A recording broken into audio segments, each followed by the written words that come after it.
ভালো মেয়ে ঠিক কাকে বলে জানো? ভালো ছেলে মানে কি? তুমিও বলবে সহজ প্রশ্ন, মাপকাঠি একটি।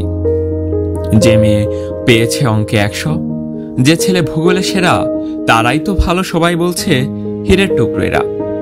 কাগজে ওদের ছবি ছাপা হয়, টিভিতে দেখায় মুখ। ওদের জন্য আমার তো ভাই আনন্দে ভরে বুক। তবু কেন জানো তোমাকে বলছি, দেখে শুনে পাই ভয়।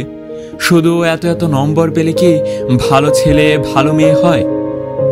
আচ্ছা ধরো না, যে মেয়ে পেয়েছে অঙ্কে অনেক কম, তার গান শুনে মুগ্ধ সবাই, হাততালি হরদম। ওই যে ছেলেটা পাশ করে গেছে এবারেও টেনে টুনে, বলতে কি ভাই আমরা অবাক ওর আবৃত্তি শুনে। নাটকেও তার নেশা আছে খুব, পরের বিপদে ছুটে। পাড়ার তিন্নি বাংলায় নাকি 30 পেয়েছে মোটে, কিন্তু মেয়েটা খেলাধুলাতে 10খানা গায়ে নামি। সত্যিই বলো তো, তুমিও বলবে ওরা কেউ নয় দামি? চাই যে অনেক ইঞ্জিনিয়ার, চাই আরো ডাক্তার, পাশাপাশি চাই শিল্পী, খেলোরে, স্নেহময়ী সিস্টার। কম নম্বর পাওয়া ছেলেটা এই কারিগর বলি আজ, দেশটা গড়তে তার হাতে দেখো কত দরকারি কাজ।